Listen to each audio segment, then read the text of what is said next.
नमस्कार साथियों। आपको मैं आज एक मोटिवेशनल शायरी सुनाने वाला हूँ। आप इस शायरी को सुनिएगा और देखिएगा, बताइएगा कि जो आपको मोटिवेशनल शायरी है ये कैसी लगी है।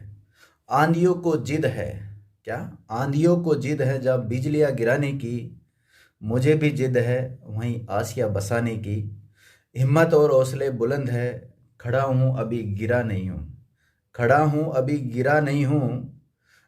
अभी जंग बाकी है और मैं हारा भी नहीं हूँ, अभी जंग बाकी है, मैं हारा भी नहीं हूँ। मेरी मोटिवेशनल शायरी तो सुन ही ली है।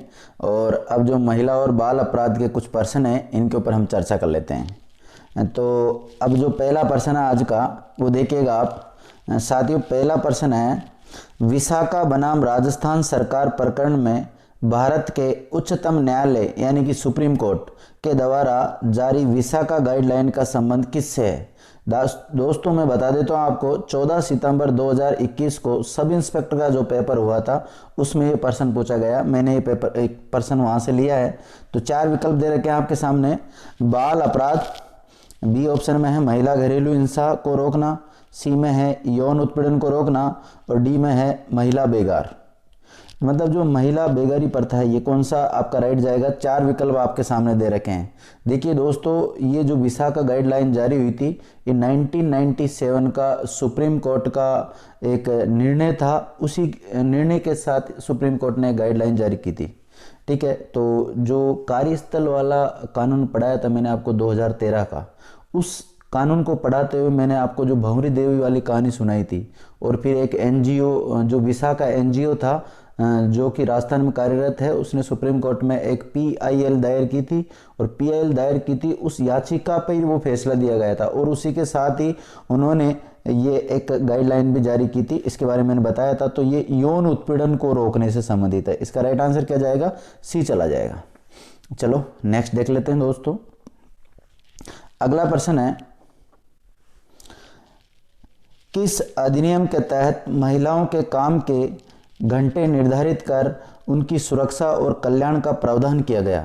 तो आपके चार विकल्प दे रखे हैं। कारखाना अधिनियम 1948, बागान श्रम अधिनियम 1951, खदान अधिनियम 1952 या उपर्युक्त सभी। तो ये जितने भी कानून हैं इन सब कानूनों में महिलाओं के जो काम के घंटे हैं उनको निर्धारित कर रखा है और महिलाओं को सुरक्षा और कल्याण का प्रावधान किया गया है। तो इसका साथियों जो राइट आंसर जाएगा वो क्या जाएगा, डी ऑप्शन राइट। क्या जाएगा, डी चला जाएगा इसका राइट। चलो नेक्स्ट जानते हैं। राजस्थान विधानसभा ने विवाहों का अनिवार्य रजिस्ट्रीकरण विधेयक 2009 को कब मंजूरी दी। दोस्तों, मैं यहाँ पे विधेयक बोल रहा हूँ, कानून नहीं बोल रहा हूँ, क्योंकि कोई भी बिल या विधेयक कानून जब बनता है जब उस पर राष्ट्रपति हस्ताक्षर करता है, जब भी वो कानून का रूप धारण करता है। और राष्ट्रपति को जो साइन करने का पावर दे रखा है वो 111 अनुच्छेद के तहत दिया हुआ है। तो चार विकल्प आपके सामने दे रखे हैं। 17 मई 2013, 27 अगस्त 2008, 18 जुलाई 2016 और 11 सितंबर 2009। तो साथियों इसका जो राइट आंसर जाएगा वो क्या जाएगा, 27 अगस्त 2008 जाएगा इसका राइट आंसर। यानी कि राजस्थान विधानसभा ने विवाहों का अनिवार्य रजिस्ट्रीकरण विधेयक 2009 को जो का विधेयक है इसको कब मंजूरी दे दी थी। तो मंजूरी तो इन्होंने 27 अगस्त 2008 को ही दे दी थी। देखिए, ये जो राजस्थान में विवाह पंजीकरण की अनिवार्यता को लागू किया गया था वो कब किया गया था, वो किया गया था साथियों 11 सितंबर 2009 को। ठीक है, 18 जुलाई 2016 को क्या हुआ था, तो 18 जुलाई 2016 को राजस्थान में बाल विवाह को समाप्त करने हेतु तो बाल विवाह मुक्त राजस्थान साझा अभियान की शुरुआत हुई थी। और जो 17 मई 2013 जो दिनांक आपको दे रखी, इस दिन क्या हुआ था, तो बाल अधिकारों के संरक्षण एवं पुनर्वास हेतु निदेशालय बाल अधिकारिता का गठन किया गया था। तो बाल अधिकारों के संरक्षण एवं पुनर्वास हेतु निदेशालय का जो गठन किया गया था वो कब किया गया था, 17 मई 2013 को। तो ये सभी दिनांक के बारे में मैंने आपको बता दिया है। चलो आगे बढ़ते हैं दोस्तों। अगला प्रश्न है, पाठ्यक्रम में दुष्कर्म पर जागरूकता अध्याय शामिल करने वाला देश का पहला राज्य कौन सा बन गया। नीचे 4 राज्यों के नाम दे रखे हैं, एक केंद्र शासित प्रदेश भी है, मध्य प्रदेश, महाराष्ट्र और राजस्थान और नई दिल्ली। कौन सा राज्य है जो पहली बार उसके जो स्कूलों में मतलब पाठ्यक्रम जो होता है उसके में एक चैप्टर शामिल किया गया है इसका, तो वो कौन सा पहला जो बना है वो कौन सा बना? राजस्थान। कौन सा बना? राजस्थान बना साथियों। देखिए, दुष्कर्म के लिए फांसी की सजा का जो प्रावधान करने वाला है वो राजस्थान दूसरा नंबर का था। जो दूसरे नंबर पे फांसी दी गई थी राजस्थान में, पहले नंबर पे किसने दी थी? सबसे पहले एमपी के द्वारा फांसी दी गई थी, मध्य प्रदेश के द्वारा। यानी भारत का पहला राज्य जिसने दुष्कर्म के लिए फांसी की सजा घोषित की थी उसका नाम क्या था? एमपी। और आपने एक सुना होगा साथियों, निर्भया हत्याकांड। तो निर्भया जो हत्याकांड हुआ है वो कौन से स्टेट की घटना है? तो वो नई दिल्ली। हालांकि नई दिल्ली एक केंद्र शासित प्रदेश है। और वो घटना कब घटित हुई थी? तो वो सन भी आपको पता होना चाहिए, 2012 में। निर्भया कांड जो हुआ था वो 2012 में हुआ था और दिल्ली में घटित हुआ था वो। ठीक है, नेक्स्ट देखते हैं। देखो साथियों, ये जो पर्सन दिया गया है ये काफी बड़ा पर्सन है। ठीक है, तो इस पर्सन को देख के घबराना नहीं है, इससे आपको काफ़ी फैक्ट मिलने वाले हैं। मेरा उद्देश्य इस पर्सन को देखकर आपको डराना नहीं है। इस पर्सन को मैंने इसलिए दिया कि आपको काफ़ी फैक्ट मिल सके। तो देखिएगा, पर्सन को मैंने थोड़ा बड़ा किया है, तो आप इस पर्सन को देखो। 1 मिनट ऊपर से नहीं गया। मेरा पर्सन ये है, निम्न में से कौन सा कथन गलत है? आपको गलत कथन छांटना है। ठीक है, और यहाँ पर गलत कथन दिए हुए हैं, मतलब बहुत सारे कथन दिए हुए हैं, 7 कथन दिए हैं। यूनिसेफ के द्वारा 12 जून को विश्व बाल श्रम निरोध दिवस मनाया जाता है। सेकंड जो कथन है वो है, अंतर्राष्ट्रीय श्रम संगठन 15 वर्ष से कम उम्र के बच्चों को बाल श्रम में लेता है। तीसरा, भारत में 14 वर्ष से कम उम्र के बच्चों को कारखानों यानी खदानों में लगाना अनुच्छेद 24 के द्वारा निषिद्ध किया गया है।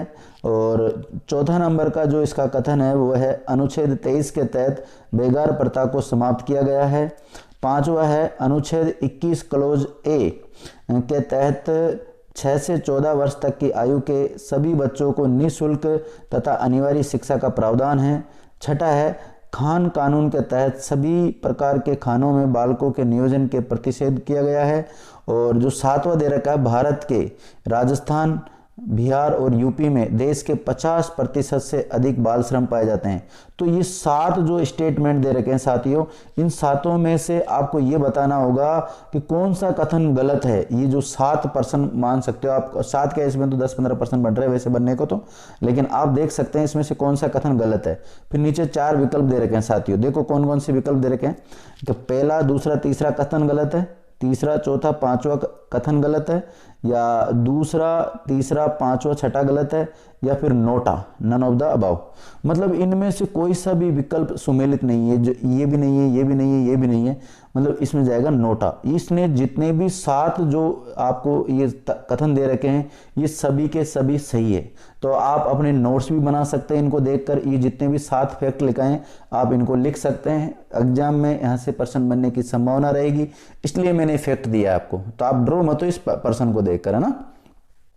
चलो अगला प्रश्न देखते हैं साथियों।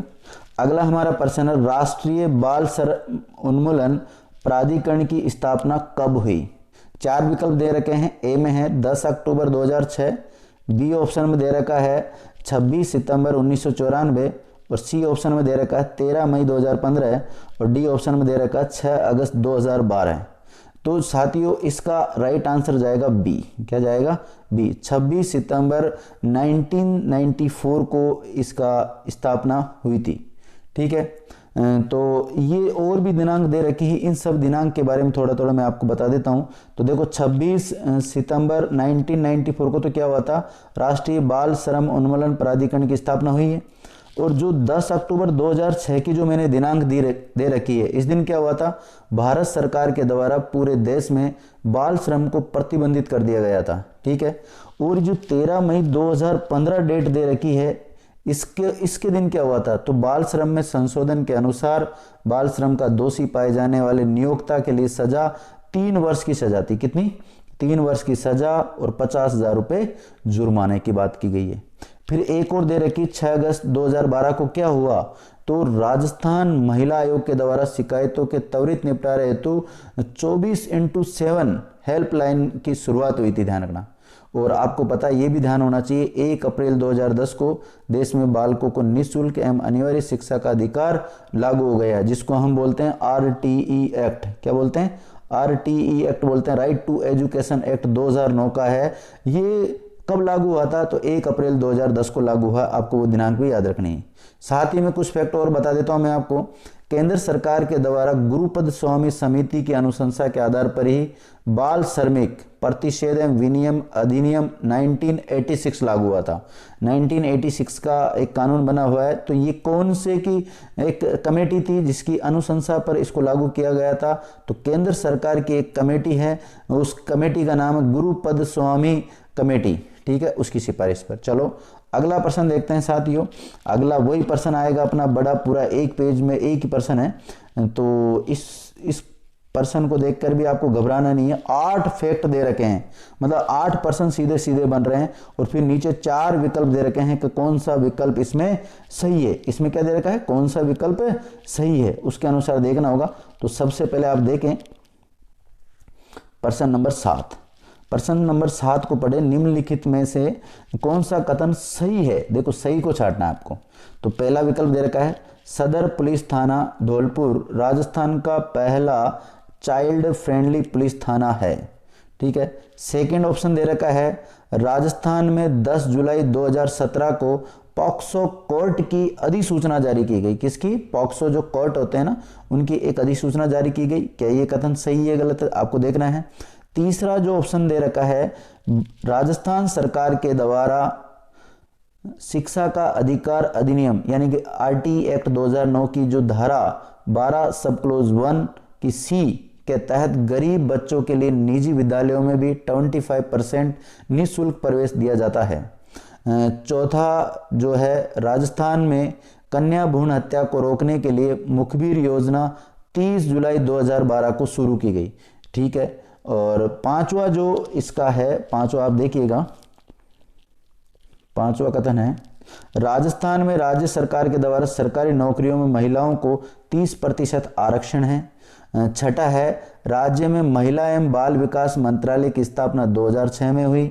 सातवां जो दे रखा है स्टेटमेंट, वो दे रखा है भारत में सबसे पहले बाल सुधार गृह कलकत्ता में 1930 में स्थापित किया गया। और आठवां जो कथन दे रखा है वो दिव्यांग अधिकार अधिनियम 2016 में पारित हुआ। तो इस प्रकार से ये 8 कथन दे रखे हैं। तो आपको ये छांटना है इनमें से कौन सा सही है। नीचे 4 विकल्प दे रखे हैं, पहला दूसरा तीसरा सही है, या फिर तीसरा चौथा पांचवा सही है, या फिर दूसरा तीसरा पांचवा ठीक है, या फिर सभी सही है। तो इसका राइट आंसर क्या चल जाएगा? सभी कथन सही है। तो ये सारे कथन भी आपको नोट्स में लिख लेना है अपने, और यहाँ से प्रश्न बनेंगे, मैं आपको फिर बता रहा हूँ। आगे बढ़ते हैं साथियों। जो अगला प्रश्न है 8वें नंबर का, वो है अशिष्ट रूपण प्रतिषेध अधिनियम 1987 के अंतर्गत किन माध्यम से स्त्रियों के अशिष्ट रूपण को प्रतिबंध किया गया है। तो 4 विकल्प आपके सामने दे रखे हैं, रेखा चित्रों, विज्ञापनों, प्रकाशकों और सभी, उपर्युक्त सभी। तो इसका जो राइट आंसर जाएगा साथियों 8वें नंबर वाले का, वो क्या जाएगा? डी। क्या जाएगा? डी, यानी कि उपर्युक्त सभी। ये जितने भी हैं सारे सही है। चलो अगला प्रश्न देखते हैं, 9 नंबर का प्रश्न देखते हैं साथियों। 9वां प्रश्न हमारा, बाल अधिकार संरक्षण आयोग की जो प्रथम अध्यक्ष थी वो कौन बनी थी। तो 4 विकल्प दे रखे हैं, शांता सिन्हा, जयेश वर्मा, संगीता बेनीवाल, ममता भूपेश। तो साथियों मैं बता देता हूं आपको कौन बनी थी पहले, शांता सिन्हा। ए ऑप्शन है, बिल्कुल राइट आंसर जाएगा आपका। साथियों इस आयोग का जो गठन हुआ था वो 2007 में किया गया था, और इस आयोग का जो अध्यक्ष पद है वो ज़्यादातर महिला के लिए आरक्षित कर रखा है। मतलब किसी न किसी वुमेन को ही इसका अध्यक्ष बनाया जाता है, ठीक है। और आपको पता है महिलाओं के विरुद्ध एसिड अटैक को रोकने के लिए सरकार ने जयेश शर्मा समिति का गठन किया था, और उस समिति की सिफारिश पर ही इस बाल अधिकार संरक्षण आयोग की स्थापना हुई थी, ठीक है। नेक्स्ट देखते हैं। नेक्स्ट है साथियों 10वें नंबर का, देखिए एसिड अटैक के संबंध में सुप्रीम कोर्ट के द्वारा केंद्र व राज्य सरकारों से पीड़ित महिला के उपचार एवं पुनर्वास के लिए कितनी राशि का प्रावधान किया गया है। साथियों, आपने देखा होगा, मैंने आपको पढ़ाया था इंडियन पिनल कोड के अंतर्गत जो धारा 326 ए और 326 बी। 326 ए में तो था एसिड अटैक जो कोई करेगा उसके लिए दंड है, और जो कोई एसिड अटैक का हम मतलब प्रयास करता है वो 326 बी में अपराध है। ठीक है, तो इसके लिए जो पुनर्वास के लिए कितनी राशि का प्रावधान कर रखा है वर्तमान में, तो वो कर रखा है साथियों 3 लाख रुपए का। कितना? 3 लाख रुपए। 4 विकल्प दे रखे हैं, 1 लाख, 2 लाख, 3 लाख, 4 लाख। तो राइट आंसर क्या जाएगा? सी, यानी कि 3 लाख जाएगा। चलो अगला प्रश्न देखते हैं साथियों। वही वापस अपना 1 पेज का पूरा प्रश्न है, इसको भी देख लो आप, जो इससे भी आपके कंसेप्ट क्लियर होंगे काफ़ी। निम्न में से कौन सा कथन सही है? आपको सही कथन छांटना है, और 4 विकल्प आपके सामने दे रखे हैं। जैसे जो पहला विकल्प है, पूर्व गर्भाधान और प्रसव पूर्व निदान तकनीक। क्या? पूर्व गर्भाधान और प्रसव पूर्व निदान तकनीक, इसको इंग्लिश में बोलते हैं PCPNDT अधिनियम 1994 की को 1 जनवरी 1994 को लागू किया गया। कब लागू किया गया? PCPNDT को 1 जनवरी 1994 को लागू किया गया। सती प्रथा को पहली बार बंगाल विनिमय के तहत प्रतिबंध किया गया। क्या ये सही है? देखना पड़ेगा आपको। तीसरा जो दे रखा है वो दे रखा है बाल श्रम ब्रैकेट में प्रतिषेध एवं विनिमय संशोधन अधिनियम 2016, बालक एवं किशोर श्रम प्रतिषेध विनियम अधिनियम 1986 में शिक्षा का अधिकार 2009 को जोड़ा गया।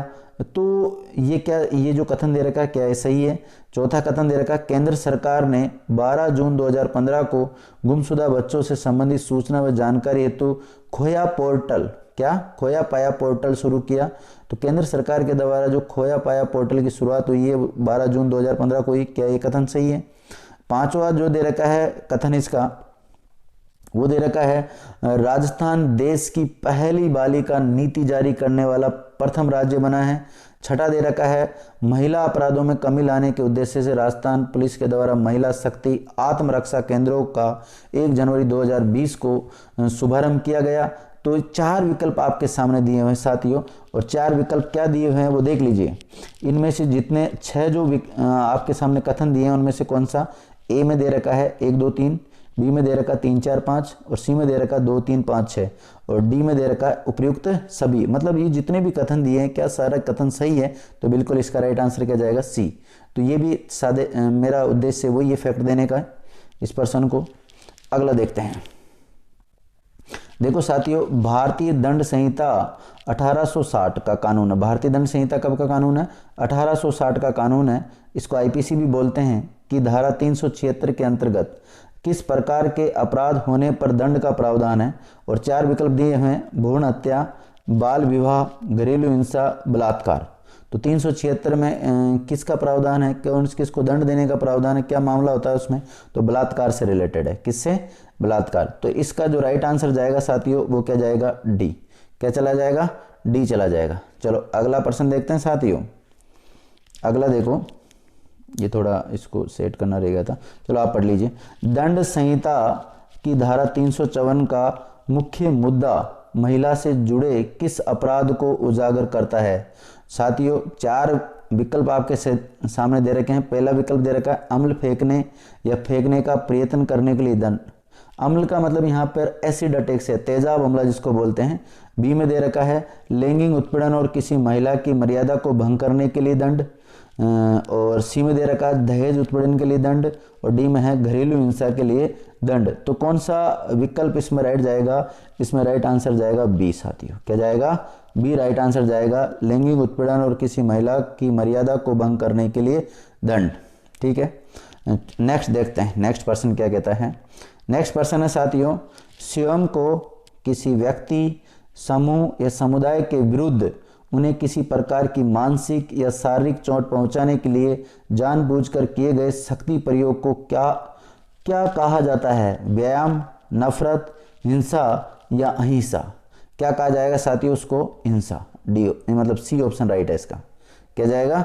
सी ऑप्शन बिल्कुल राइट आंसर जाएगा। नेक्स्ट पर्सन देखो साथियों, अगला जो हमारा पर्सन आता है वो पर्सन आता है पॉक्सो अधिनियम से रिलेटेड है। पॉक्सो अधिनियम 2012, अरे मैंने बोल दिया, मैं ज़्यादातर कई बार बोल देता हूँ, मेरी आदत में है। पॉक्सो अधिनियम को कब से लागू किया गया? पॉक्सो अधिनियम को कब से लागू किया गया? 4 विकल्प दे रखे हैं साथियों आपने। ए में दे रखा है 14 नवंबर 2012, बी में दिया हुआ है 14 दिसंबर 2012, और सी में दे रखा है 14 नवंबर 2013, और डी में दे रखा है 24 जुलाई 2012। तो जो इसका राइट आंसर जाएगा साथियों वो जाएगा ए, 14 नवंबर 2012 को, यानी कि जब बाल दिवस होता है, चाचा नेहरू की जयंती होती है, उस दिन ये पॉक्सो एक्ट लागू हो गया था, इस दिन से ध्यान रखना। नेक्स्ट पर्सन देखते हैं साथियों। नेक्स्ट पर्सन क्या है? नेक्स्ट पर्सन है राजस्थान जमींदारी विश्वेदारी उन्मूलन अधिनियम किस वर्ष में पारित हुआ? जो 16वां नंबर है साथियों, इसका राइट आंसर क्या जाएगा? ए में दे रखा है 1951, बी में दे रखा है 1955, और सी में दे रखा है 1953, और डी में दे रखा है 1959। तो राइट आंसर क्या जाएगा इसका? डी चला जाएगा। क्या जाएगा? डी जाएगा। चलो अगला प्रश्न देखते हैं साथियों। अगला प्रश्न क्या कह रहा है? अगला प्रश्न है किशोर न्याय बच्चों की देखभाल और संरक्षण अधिनियम के अंतर्गत विशेष किशोर पुलिस इकाई का गठन किस स्तर पर किया गया है? 4 विकल्प दे रखे हैं, गांव स्तर, जिला स्तर, राज्य स्तर, केंद्र स्तर। तो कौन से स्तर पर इसका गठन किया गया है साथियों? तो इसका गठन किया जाता है जिला स्तर पर। देखो, जब मैंने आपको किशोर न्याय जे एक्ट 2015 पढ़ाया था, तो उस समय मैंने क्लियर बताया था आपको कि जो विशेष किशोर पुलिस एकक होता है, एकक मतलब इकाई, यूनिट, उसका जो प्रावधान है वो धारा 107 में, जे एक्ट की धारा 107 में है, और ये जिले स्तर पे होती है, और जो इसका इंचार्ज होता है वो DYSP रैंक का ऑफिसर होता है। ये मैंने आपको बता दिया था ना। चलो अगला प्रश्न देखते हैं। अगला प्रश्न है साथियों, बालक एवं किशोर श्रम प्रतिषेध एवं विनियमन अधिनियम की धारा 3 के तहत कितने वर्ष के बालक किसी भी प्रकार के जोखिम वाले क्षेत्र में, बिना जोखिम वाले क्षेत्र में काम करवाना संज्ञेय अपराध माना जाएगा? संज्ञेय नहीं है, ये क्या होता है? संज्ञेय होता है। संज्ञेय अपराध उनको बोलते हैं जिसमें पुलिस बिना वारंट के गिरफ्तार कर लेती है, उनको संज्ञेय अपराध कहा जाता है। ठीक है, तो 4 विकल्प दे रखे हैं आपके सामने, 12 वर्ष, 13 वर्ष, 14 वर्ष और 15 वर्ष। तो ऐसी स्थिति में जो उम्र है वो कितनी निर्धारित कर रखी है? 14 वर्ष कर रखी है। ठीक है, नेक्स्ट प्रश्न देखते हैं 19वें नंबर का। नेक्स्ट हमारा 19वें नंबर का प्रश्न है, महिलाओं का कार्यस्थल पर लैंगिक उत्पीड़न, ये 2013 का बना हुआ कानून है। ये अधिनियम किस केस के संदर्भ में दिए गए लगभग सभी दिशा निर्देशों को धारण एवं प्रावधानों को निहित करता है? तो साथियों ये वही है, निर्भया, मथुरा, विशाखा, भंवरी। तो इसका जो संबंध है वो विशाखा से संबंधित है। एक एनजीओ है साथियों जो काम करता है। एनजीओ के बारे में आप जानते होंगे, नॉन गवर्नमेंट ऑर्गेनाइजेशन, इसको इंग्लिश में बोलते हैं, हिंदी में इसको बोलते हैं गैर सरकारी संगठन। तो इसका राइट आंसर जाएगा क्या? विशाखा। ठीक है, तो सी आंसर बिल्कुल इसका सही चला जाएगा।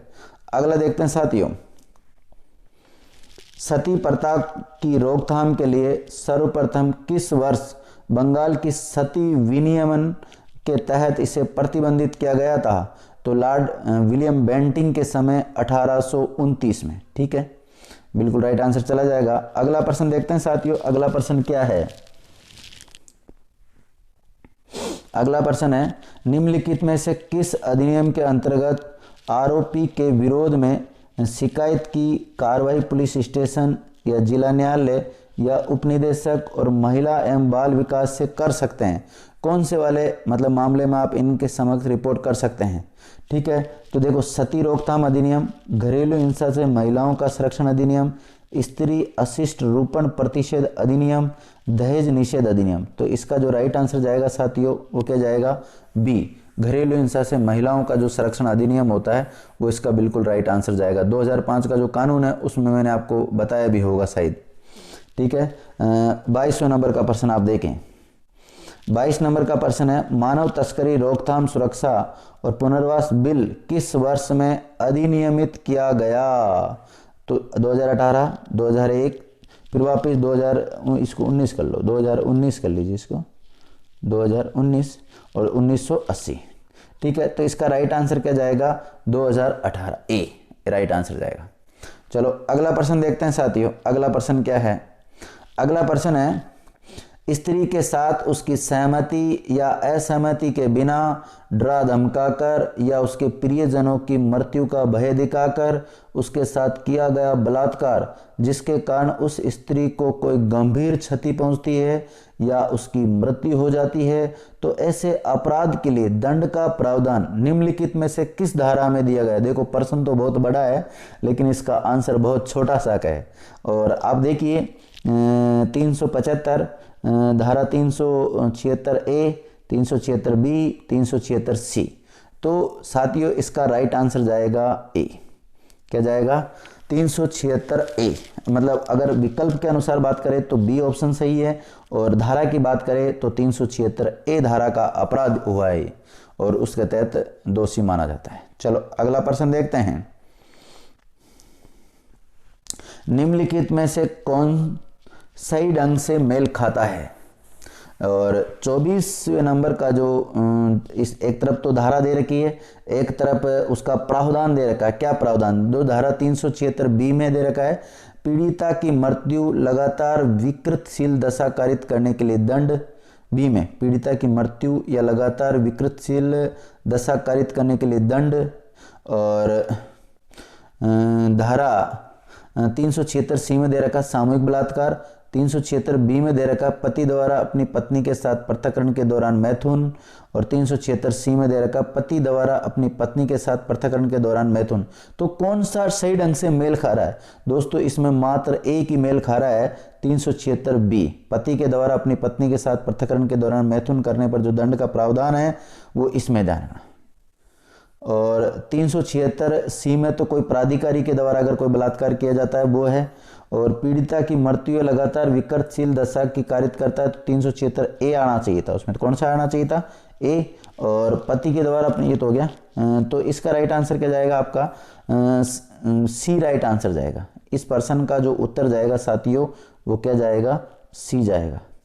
अगर आपको किसी भी धारा को लेकर, किसी भी पर्सन को लेकर किसी भी प्रकार का कोई डाउट है तो आप कमेंट्स करके बता सकते हैं, और इनके आंसर भी हाथों हाथ कमेंट्स करके बताते रहो आप लोग। चलो अगला देखते हैं। 25वें नंबर का प्रश्न है, भारतीय दंड संहिता की धारा 354 ए किस प्रावधान को विश्लेषित करती है? यौन उत्पीड़न के लिए सजा, बाल विवाह, बाल पोर्नो और एसिड अटैक। तो सीधा सीधा राइट आंसर क्या जाएगा इसका? ए। क्या चला जाएगा? ए। चलो नेक्स्ट प्रश्न देखते हैं साथियों।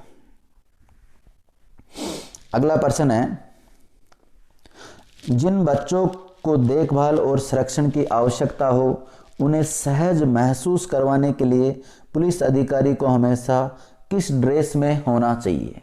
किस ड्रेस में होना चाहिए? अब देखो आपके सामने 4 विकल्प दे रखे हैं, और 4 विकल्प कौन से हैं? सिविल ड्रेस, पुलिस वर्दी, सेना की पोशाक, डॉक्टर की पोशाक। तो उसको सिविल ड्रेस में होना चाहिए। राइट आंसर क्या जाएगा? ए। सिविल ड्रेस का मतलब आप लिख सकते हैं सादा वस्त्रों में उसको होना चाहिए। कैसा होना चाहिए? सादा वस्त्रों में होना चाहिए। नेक्स्ट देखते हैं। नेक्स्ट प्रश्न है साथियों, पूर्व गर्भाधान और प्रसव पूर्व निदान तकनीक यानी कि PCPNDT अधिनियम के अंतर्गत अल्ट्रासाउंड यानी सोनोग्राफी करवाने वाले जोड़े या लिंग परीक्षण करने वाले डॉक्टर, लैब कर्मी को किस प्रकार की सजा का प्रावधान है? तो साथियों इसका राइट आंसर जाएगा ए। 3 साल से लेकर 5 साल तक की सजा का प्रावधान है, और 10,000 से 50,000 तक का जुर्माना किया जाएगा। नेक्स्ट प्रश्न देखते हैं।